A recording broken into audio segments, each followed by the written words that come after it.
स्वयंविकासाच्या माध्यमातून मुलुंडमधील आर्यवर्त इंद्रप्रस्थ सोसायटी जतचा पुनर्विकास। स्वयंविकासाच्या माध्यमातून मुलुंड येथील आर्यवर्त इंद्रप्रस्थ सोसायटी जतचा पुनर्विकास करण्यात आला। आज या इमारतीतील रहिवाशांना वाटप मुंबई उपनगराचे पालकमंत्री आशिष शेलार तसेच मुंबई बँकेचे अध्यक्ष आमदार प्रवीण दरेकर यांच्या प्रमुख उपस्थितीत पार पडला। यावेळी पालकमंत्री आशिष शेलार यांनी स्वयंविकासाच्या माध्यमातून पुनर्विकास करणाऱ्या गृहनिर्माण सोसायट्यांना तंटामुक्त सोसायटीचा पुरस्कार देत 1 लाख रुपयांचे बक्षीस देणार असल्याची घोषणा केली। सोबतच स्वयंविकासाचा आड येणारे अडथळे दूर करण्यासाठी लवकरच मुख्यमंत्री देवेंद्र फडणवीस यांच्यासोबत एक बैठक घेऊन स्वयंविकास जलद गतीने करण्यासाठी प्रयत्न करणार असल्याचं यावेळी प्रवीण दरेकर यांच्याकडून सांगण्यात आलं। तर 8% हाऊसिंग सोसायटीला कर्ज जाईल आणि फिजिबिलिटी आणखी होईल। त्यावरही एकनाथरावजी शिंदे मुख्यमंत्री असताना आपण विचार करू, कारण एका सोसायटीत 400-500 लोक त्या ठिकाणी राहतात, त्यांना फायदा त्या ठिकाणी होतो। अशा प्रकारच्या अनेक सवलती अजूनही काही याच्यात प्रश्न आहेत। मी देवेंद्रजींना बैठकीसाठी वेळ मागितलाय। आशिषजी पालकमंत्री म्हणून आपण अर्थात उपस्थित त्या ठिकाणी असाल। मुंबईची नस आणि नस आपल्याला माहिती आहे, कारण आपण गिरणी कामगार क्षेत्रातून लहानाचे मोठे झाला आणि त्याच्यामुळे हाऊसिंगच्या समस्या, घर हा किती जिव्हाळ्याचा मराठी माणसाचा विषय आहे याची आपल्याला पूर्ण कल्पना आहे। आणि त्याच्यामुळे हा विषय पुढे नेण्यासाठी मी विनंती आपल्याला केली। आज मी इथं बोलवण्याचं कारण काय, आपण मुंबई उपनगराचे पालकमंत्री आहात, मुंबईचे आपण अध्यक्ष आहात। आपण जर पुढाकार घेतला आणि माझ्या खांद्याला खांदा लावून जर आपलाही आशीर्वाद या स्वयं पुनर्विकासाला लागला तर देवेंद्रजी आणखी ताकदीनं मुंबईतल्या या मध्यमवर्गीय मराठी माणसाला चांगलं घर, मोठं घर या ठिकाणी मिळू शकतं। आणि एक शेवटचा मुद्दा सांगतो, हे घर मिळतं म्हणजे केवळ मोठी जागा मिळते असं नाहीये। तर बिल्डरकडून विकास करायचा असेल तर तुम्ही जाऊन लाचारासारखं बिल्डर कुठेतरी मलबार हिलला असतो, स्टुलावर आमचा चेअरमन बसलाय, 2 तास आतमध्ये चकाट्या पेटत असतो, आम्ही वाट बघत बसतो। बिल्डरच्या मूडवर त्याला पैसे उपलब्ध नाही झाले, प्रोजेक्ट रखडला, भाडी मिळत नाहीत। आणि आत्मनिर्भर हाऊसिंग म्हणजे स्वतःचं घर स्वतः निर्माण करायचं, अशा प्रकारचा मोदींचा आत्मनिर्भराचा जो संकल्प आहे आणि जी आपण ज्याला आपला स्वाभिमान म्हणतो तो स्वाभिमानी या ठिकाणी राहणार आहे। सिमेंट कुठलं टाकावं, स्टील कुठलं घ्यावं, चेक कधी सोडावे, पूर्णपणे तुम्ही त्या ठिकाणी ठरवत असता। आणि म्हणून सर्व अर्थानं हा स्वयं पुनर्विकास मुंबईकरांसाठी अतिशय महत्वाचा आहे।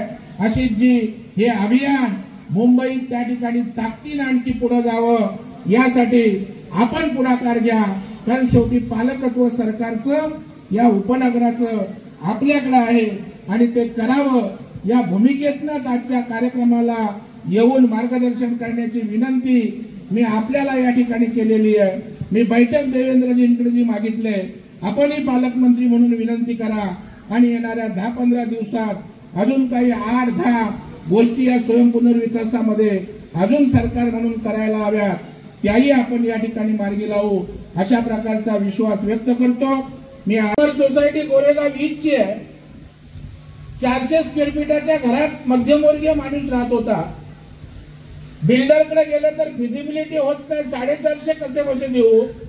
आमच्याकडे स्वयं पुनर्विकासाला पैसे मागायला आले, 800 स्क्वेअर फीटाच्या घरात त्या ठिकाणचा अजित कुमार सोसायटीचा रहिवासी राहिला गेला। ते कमी म्हणून की काय विक्रम प्रस्थापित होत आहे। गेल्या 15 आठवड्यात मी त्या ठिकाणी पार्ल्याला श्रद्धानंद रोडला नंदादीप सोसायटीचं चावी वाटप केलं। आमचे आमदार पराग अळवणी त्या कार्यक्रमाला होते। 360 स्क्वेअर फीटाचं घर होतं, 1400 स्क्वेअर फीटाच्या घरात त्या ठिकाणी राहायला लोक गेली। उत्तम दर्जेदार फ्लॅट होता। कवठणकर नावाचे माजी नगरसेवक त्याचे चीफ प्रमोटर आहे। 290 स्क्वेअर फीटाच्या भाड्याचं पत्र्याचं बैठक घर असतं, 20 माळे उभे राहिलेत, 920 स्क्वेअर फीटाच्या घरात त्या ठिकाणी लोक राहायला जाणार आहेत। हा चमत्कार आहे।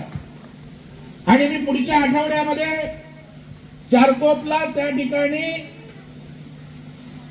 श्वेतांबरा या इमारतीच्या चावी वाटपाला राज्याच्या मुख्यमंत्र्यांना घेऊन जाणार आहे। त्यांची इमारत आपण बघाल तर थक्कवाल एवढी जबरदस्त इमारत त्या ठिकाणी बनवलेली आहे. तेही 400चे 1000 स्क्वेअर फीटात राहायला जाणार आहे. आणि हे सगळं जे त्या ठिकाणी होत आहे यासाठी राज्याचे मुख्यमंत्री देवेंद्र फडणवीस साहेब यांनी जे काही सहकार्य केले, आम्ही गोरेगावच्या हाऊसिंग परिषदेला मुंबईतले चेअरमन सेक्रेटरी अनेक आले, मुलुंडचेही बरीच लोक त्या ठिकाणी होती. तेव्हा 18 मागण्या केल्या होत्या स्वयं पुनर्विकासासाठी. यापैकी आशिषजी आपल्या सरकारने देवेंद्रजींनी 16 शासन निर्णय केले, 16 GR त्या ठिकाणी काढले. आणि त्यामुळे 3 वर्षात इमारत त्या ठिकाणी पूर्ण झाली पाहिजे. अनेक प्रकारच्या सवलती, अनेक प्रकारचे इन्सेंटिव्ह या स्वयं पुनर्विकासासाठी त्या ठिकाणी दिले गेले. आणि त्याच्यामुळे स्वयं पुनर्विकास आज मुंबईत मोठ्या प्रमाणावर होत असताना दिसतोय. आणि परमेश्वर पैशाची पण अडचण त्या ठिकाणी करत नाही. त्या ठिकाणी देवेंद्रजींनी आणि मुंबई बँकेला त्या ठिकाणी देते. गेल्याच आठवड्यात मी राज्याच्या मंत्र्यांसोबत बैठक घेऊन हा निर्णय त्या ठिकाणी झाला. आणखी कमी पडतील म्हणून की काय, या देशाचे गृहमंत्री, सहकार मंत्री आदरणीय अमित शाह साहेब गोरेगावला आले होते एका कार्यक्रमाच्या निमित्तानं. मी त्यांना बोललो की साहेब मी एनसीडीसी कडे 1000 कोटी रुपये मागितले, परंतु एनसीडीसी त्या ठिकाणी अर्बन सेक्टरला देत नाही. मी अमित भाईंना समजावून त्या ठिकाणी दिलं की योजना कशी लोकांच्या फायद्याची आहे आणि या योजना शहरातच होतात, हे काही ग्रामीण भागात होत नाही. त्याच्यामुळे आपण या ठिकाणी आम्हाला 1000 कोटी द्यावे.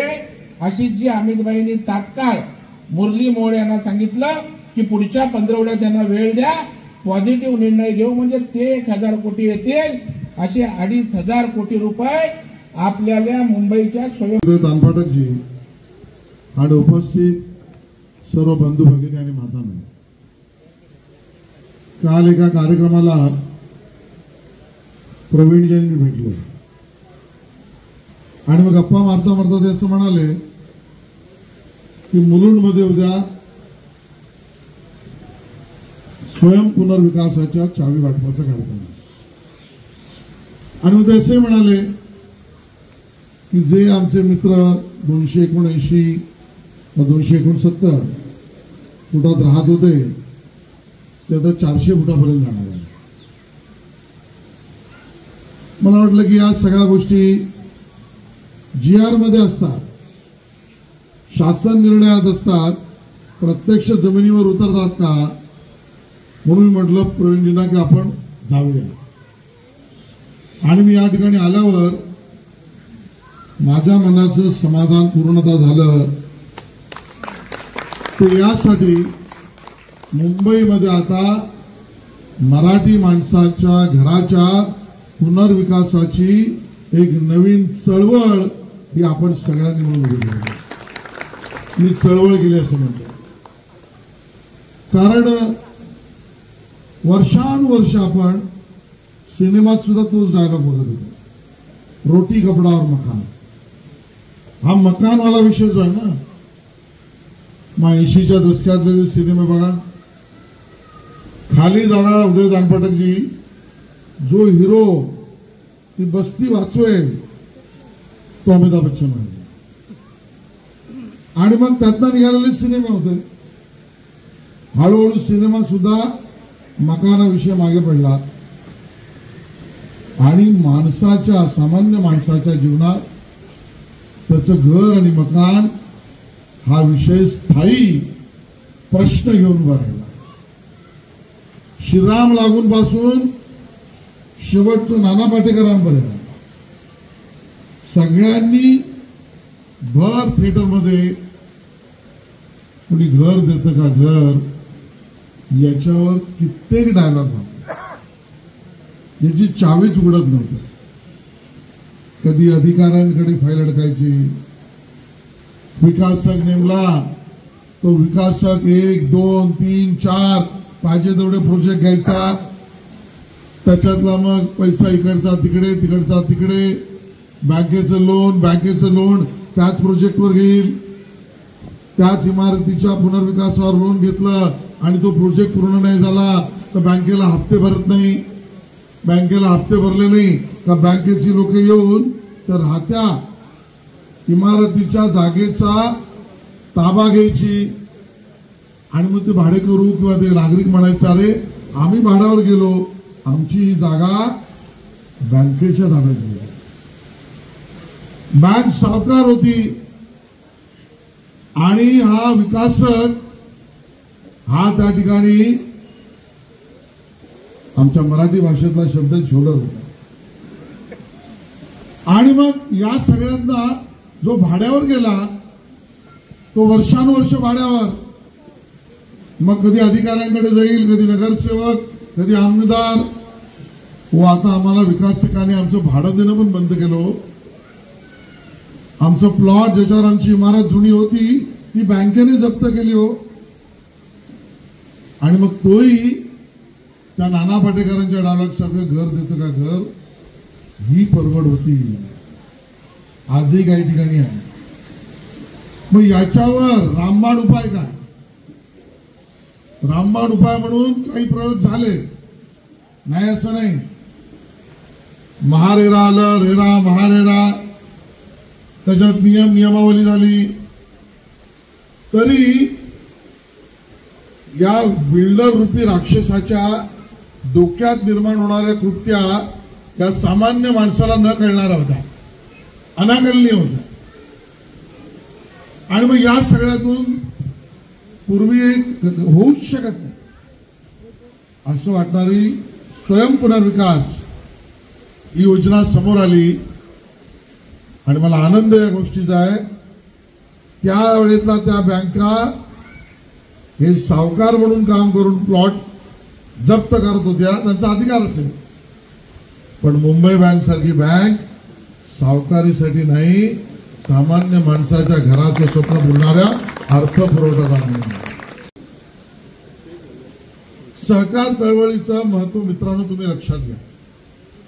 जे तुम्ही केलंय ना, हे आपल्या सोसायटीने जे केलंय याला सहकार चळवळ म्हणतात. याला सहकार चळवळ. महाराष्ट्रात असंख्य उदाहरणं अशी आहेत, सहकारी फायदा घेऊन त्या नेत्यांनी आपल्या कारखाने अजून काय काय सूतगिरण्या उभ्या केल्या, भाग भांडवलदार फिरत राहिले. पण सहकारी चळवळीचा 100% यशस्वी भाग म्हणून मी म्हटलं घराची चळवळ तुम्ही सुरू केली आहे, की ज्यामध्ये सर्व सभासद शेवटपर्यंत तुम्ही एकत्र राहिला. खूप कठीण आहे मुंबई, हे पण एकत्र राहणं म्हणजे तुमच्या सगळ्यांना शतशः अभिनंदन केलं पाहिजे तुमचं. नाहीतर इमारतीत 16-17 कुटुंब असतील, अहो घरातले 97-10 लोक एकत्र राहत नाही, तर इमारतीतले 17-18 किती येते फ्लॅट 19. तुम्ही एकत्र शेवटपर्यंत राहिलात, एकमेकावर शंका घेतली नाहीत, एकमेकाच्या मागे एकमेकाच्या विरोधात बोलला नाहीत. कोणी बोलायला घेतलं तर त्याचं तोंड पकडलं असेल, वेळ काढला असेल, वेळ निघाला असेल, वेळीत अडचण आली तरी आपण सगळे मिळून सोडवू, ही परंपरा केली असेल.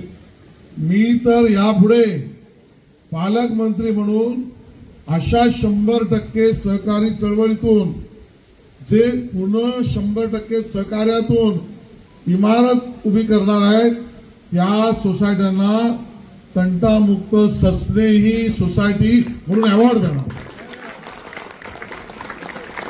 1 लाख रुपयाचा अवॉर्ड. नाही आत्ताच झालो पालकमंत्री, एकदम नका करू. कळलं की नाही?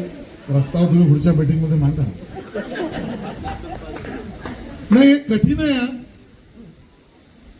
दोघं जण बाईकवर ना गेले तरी तिसरा खिडकीतनं बघतो कोण गेले, दोघेच गेले का हो? तुम्हाला सांगितलं काय दोघे गेले? हे कोणाच्यावर आक्षेप घेत नाही, हा स्वभाव आहे आपला.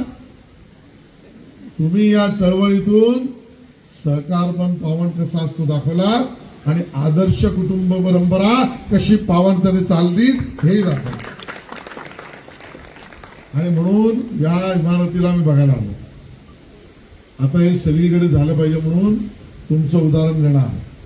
मी दरेकरांना विनंती केली, यांचं व्हिडिओ शूटिंग करा. कोणाचा भाग आहे, तुमचा भाग आहे का? आणि इंटरव्ह्यू घ्या, हे सोशल मीडियावर व्हायरल करा. प्रत्येकाचं जोडपं आपल्या घरामध्ये कशा अडचणीत आम्ही पुढे गेलो. अहो किती प्रश्न असतील तुमच्यापैकी, जे लोक 3 वर्ष बाहेर असतील, कोणाची 10वी असेल, कोणाची 12वी असेल, कोणाची इंजिनिअरिंग असेल, कोणाच्या घरी लग्न असेल, कोणाच्या घरी दुःख कार्य झालं असेल. या सगळ्या काळामध्ये आपलं डोकं शांत ठेवून तुम्ही हे काम केलेलं आहे. सर्वात कठीण काम सोपं करून तुम्ही दाखवलेलं आहे आणि त्यातनं प्रेरणा अन्य सोसायट्या घेणार आहे. आणि मला आश्चर्य त्याचं वाटलं की तुम्हाला अर्थ पुरवठा द्यायला तयार होते, तरी तुम्ही बोललात नको, हम मजबूत है, हम मजबूत जेब से, आणि ते सुद्धा तुम्ही केलं. त्यामुळे मला असं वाटतं की आज या ठिकाणी येण्याने बरेचदा मंत्री दुसऱ्याला शिकवायला येतात. आज तुमच्याकडनं शिकायला आम्ही आलेलो, आज तुमच्याकडनं शिकायला आलेलो. आणि हे सगळं शिक्षण पुढे प्रसारित करणं म्हणजे घरांची चळवळ, आणि ती मराठी माणसांच्या घराची चळवळ, मराठी माणसांच्या घराची चळवळ.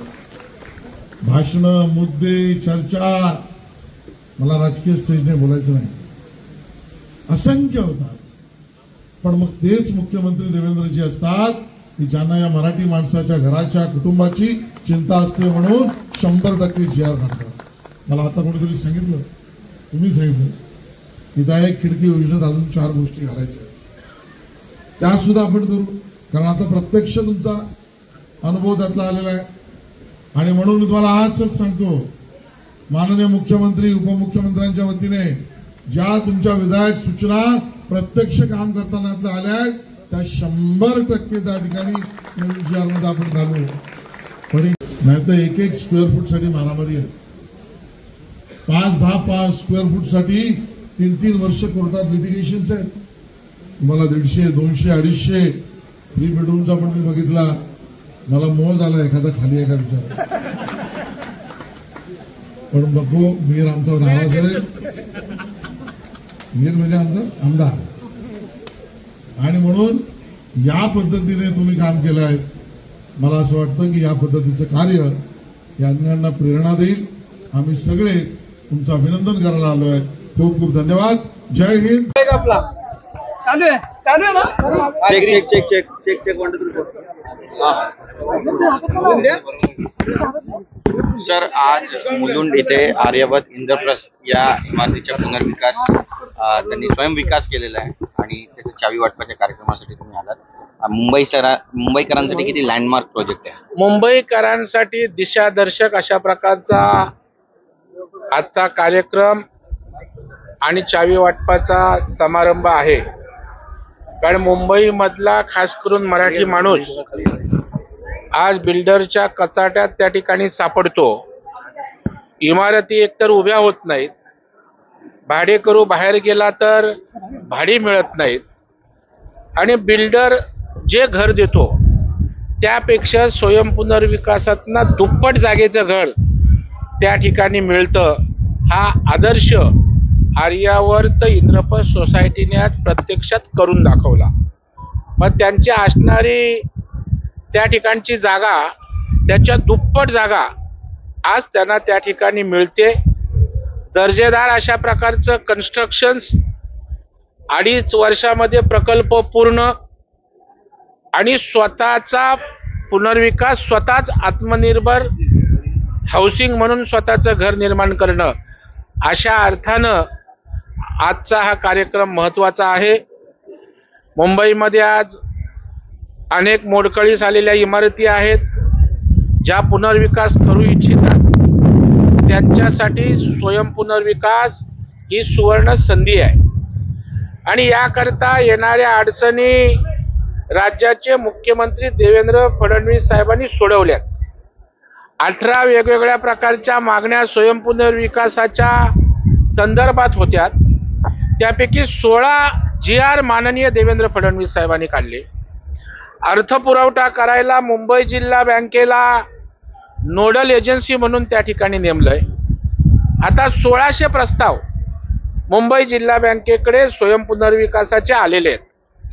त्यापैकी 36 प्रकल्पांना आम्ही कर्ज मंजूर केलंय आणि जिल्हा बँकेचा अध्यक्ष म्हणून सांगायला मला अभिमान वाटतो की 12 इमारती आमच्या अर्थपुरवठाच्या साह्यातनं उभ्या राहिल्यात, ज्यांना जास्तीच्या जागा मिळाल्या. उदाहरणार्थ दाखल सांगायचं तर गोरेगावला अजित कुमार सहकारी सोसायटी 400च्या घरात राहणाऱ्यांना 450 पण बिल्डर देऊ शकत नव्हता. स्वयंपुनर्विकासातनं 800च्या घरात राहायला गेले. गेल्या 10 दिवसापूर्वी मी श्रद्धानंद रोडला आमदार पराग अळवणी यांच्या समवेत चावी वाटप समारंभ असाच केला. 360 स्क्वेअर फीटात असणाऱ्या नंदादीप सोसायटीचे रहिवासी 1400 स्क्वेअर फीटाच्या घरात राहायला गेले. अभिलाषा सोसायटी आहे, चारकोपला 290 बैठक घर म्हाडाचं होतं, 920 स्क्वेअर फीटात जाणार आहेत, 20 माळे उभे राहिलेत. आणि सगळ्यात आनंदाची गोष्ट की पुढच्या आठवड्यात 8-10 दिवसामध्ये राज्याचे मुख्यमंत्री स्वतः चाव्या वाटप करायला चारकोपला त्या ठिकाणी येणार आहेत, तशी विनंती त्या सोसायटीने केली.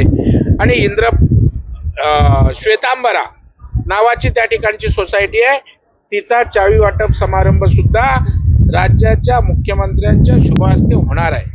सांगायचं तात्पर्य की स्वयंपुनर्विकासाला मुख्यमंत्री देवेंद्रजी प्रमोट करतायत, राजाश्रय देत आहेत, शासनाच्या अनेक सवलती इन्सेंटिव्ह देत आहेत.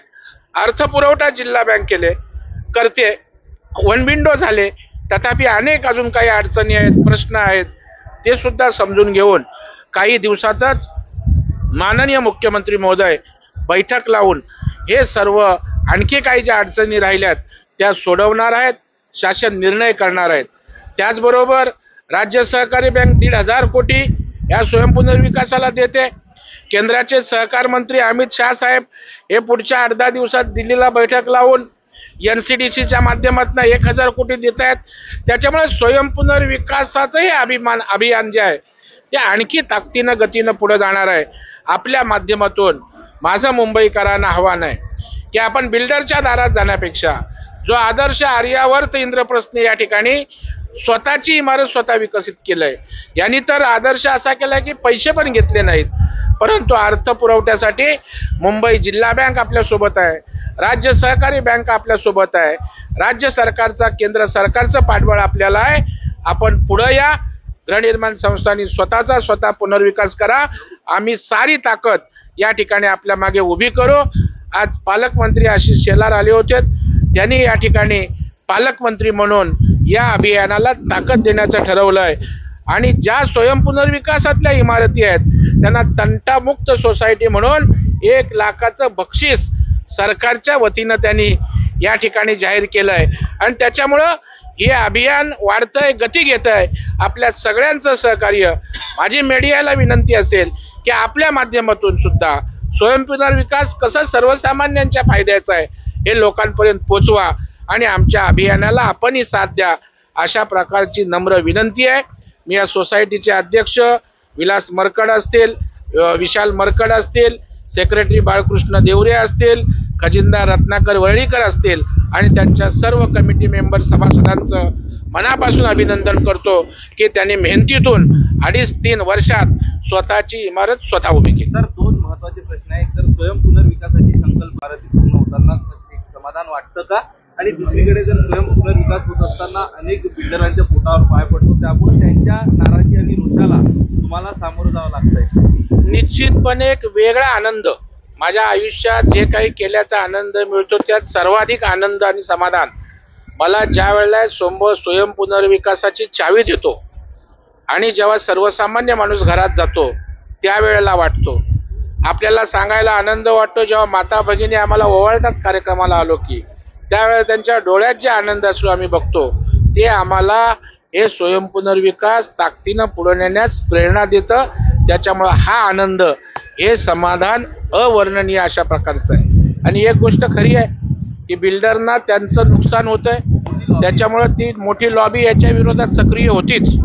स्वयंपुनर्विकासाच्या सवलती कशा मिळू नये, परवानग्या कशा मिळू नये, अर्थपुरवठ्यात अडचणी कशा येतील, वेगवेगळ्या प्रकारचं त्यांच्याकडे आर्थिक सत्ता असल्यामुळे दबावाचं राजकारण, अडथळे निर्माण करणं, परंतु या सगळ्यावर आम्ही मात करतोय आणि याचं सगळ्याचं गृहनिर्माण स्वयं पुनर्विकासाचं शक्तिस्थान असेल तर जे राज्याचे मुख्यमंत्री देवेंद्र फडणवीस साहेब आहेत, ते कुठल्याही परिणामांची पर्वा न करता स्वयं पुनर्विकासाला ताकद देत आहेत, निर्णय घेत आहेत, पैसे देत आहेत आणि त्याच्यामुळे अशा किती लॉबी आल्या जिथे जनभावना असते, लोकभावना असते, तिथे अशा सगळ्या लॉबी त्या ठिकाणी पडून राहतात. सर, याच ठिकाणी मुलुंडमध्ये देखील मोठ्या प्रमाणात पालकमंत्र्यांकडे मागणी आहे केलेली आहे, नक्की काय? नाही, खरं आहे की मुंबईकर जो आहे, विशेषतः मुंबईतला मराठी माणूस हा बाहेर जाता कामा नये आणि केवळ मराठी माणसाचं हिताचं बोलून चालत नाही, कृती करावी लागते. आज या अभियानातनं मुंबईतला मराठी माणूस मुंबईतच राहायला मोठी मदत होणार आहे. कारण छोट्या घरात कोण राहतो? आर्थिकदृष्ट्या कमकुवत असणारा आमचाच माणूस, आणि त्याला जर मोठं घर मिळणार असेल तर तो कशाला बाहेर जाईल? परंतु परिवार वाढतो, कुटुंब मोठं होतं आणि मग 250, 300, 400 स्क्वेअर फीटात भागत नाही म्हणून तो कुठेतरी लांब मोठं घर घ्यायला जातो इथलं विकून. मला वाटतं तो परागंदा होता कामा नये. याची काळजी या अभियानात त्या ठिकाणी घेतली जाते आणि त्याच्यामुळे मला वाटतं हे अभियान मोठ्या प्रमाणावर यशस्वी करा असं माझं आव्हान आहे. आणि मुलुंडमध्ये सुद्धा मुलुंडच्या सगळ्या इमारती या स्वयं पुनर्विकासातून पुनर्विकसित करा. आमचे नगरसेवक गंगाधरी इथे आहेत, आमचे नगरसेवक प्रभाकर शिंदे आहेत, त्यांनाही मी आवाहन केलंय की तुम्ही याच्यासाठी पालकत्व घ्या. तुम्हाला जेवढा अर्थपुरवठा लागेल तेवढा हाऊसिंग सोसायट्यांना मुंबई जिल्हा बँक, राज्य सहकारी बँक आणि राज्य सरकार करेल हा शब्द त्यांना मी दिलाय. आणि हे अभियान या ठिकाणी मुलुंडमध्ये गती घेऊ अशा प्रकारची अपेक्षा आहे. कारण पूर्वरंग सहकारी गृहनिर्माण संस्था इथेच मुलुंडची, जिला मुंबई जिल्हा बँकेने अर्थपुरवठा केला, ती उभी राहिले आणि मला वाटतं अभियान मुलुंड सारख्या सुसंस्कृत अशा या विभागात गती घेईल यावर माझा पूर्ण विश्वास आहे. आज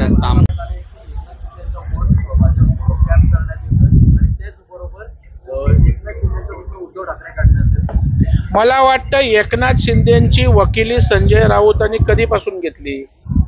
त्याने उद्धव ठाकरेंची काळजी करायची सोडून आज एकनाथ शिंदे साहेबांची काळजी करतायत. पण त्यांच्या निष्ठा नेमक्या कोणाशी आहेत? उद्धव ठाकरेंचं गुणगान गायच्या ऐवजी शरद पवारांच्या तिकडे मांडीला मांडी लावून बसतात. त्यांच्याशी निष्ठा वाहिल्यात. नेमके आपण कोणाबरोबर आहात ते सांगा. तुम्ही आगी लावायचा धंदा वक्तव्यात न करता याच्या पलीकडे संजय राऊत काही करत नाहीत. लोकांच्या हिताचं, विकासाचं कधी बोललेलं माहीत नाही, एखादं रचनात्मक काम केलेलं माहीत नाही. आज याची टोपी त्याला, याच्यावर टीका, त्याच्यावर टीका. लोकांना वीट आलाय. संजय राऊत टीव्ही समोर आले की लोक स्विच ऑफ टीव्ही करतात. एवढं त्या ठिकाणी लोकांना त्यांच्या भांडखोर वृत्तीचा, वक्तव्याचा कंटाळा आलाय. शिंदेची काळजी करू नका, आम्ही सगळे एकत्रित आहोत. महाराष्ट्रातल्या जनतेनं जनाधार दिलाय विकासासाठी, आम्हाला भांडण्यासाठी नाही, याची पूर्ण जाणीव आणि भान आमच्या तिन्ही नेत्यांना महाराष्ट्राला आहे. नक्कीच, पण कुठेतरी संभ्रम निर्माण करण्याचा प्रयत्न, संभ्रमच निर्माण करायचा आहे. स्वतः आता काय करता येत नाही, पण यांच्यामध्ये एकमेकांमध्ये काही अशा प्रकारचा विसंवाद करून काही होतंय काय, संभ्रम निर्माण होतोय काय, अशा प्रकारचा केविलवाना दुर्दैवी प्रयत्न आहे. परंतु ते होणार नाही याचं संजय राऊतांना भान नाही, कल्पना नाही. मुख्यमंत्र्यांमध्ये आणि उपमुख्यमंत्र्यांमध्ये विसंवाद आहे असं देखील त्यांनी म्हटलेलं आहे आणि याच विसंवादातून सरकार आहे ते अस्थिर आहे. कुठल्याही प्रकारचं सरकार अस्थिर नाही. सरकार अत्यंत भक्कम आहे. तिन्ही नेते एकत्रित आहेत. आम्हाला काय मिळतंय यापेक्षा महाराष्ट्रातल्या जनतेला काय मिळणार आहे याची आम्हाला चिंता आहे. त्याच्यामुळे कुणीही काळजी करू नये. तिन्ही नेते एकत्रित भक्कम आहेत. महायुती भक्कम आहे. राज्यातल्या जनतेला आणि मुंबईच्या विकासासाठी आम्ही काम करणार आहोत. त्यांनी चिंता करायची कारण नाही. आपली शिवसेना खिळखिळी उभाटा झाले त्याची चिंता करा.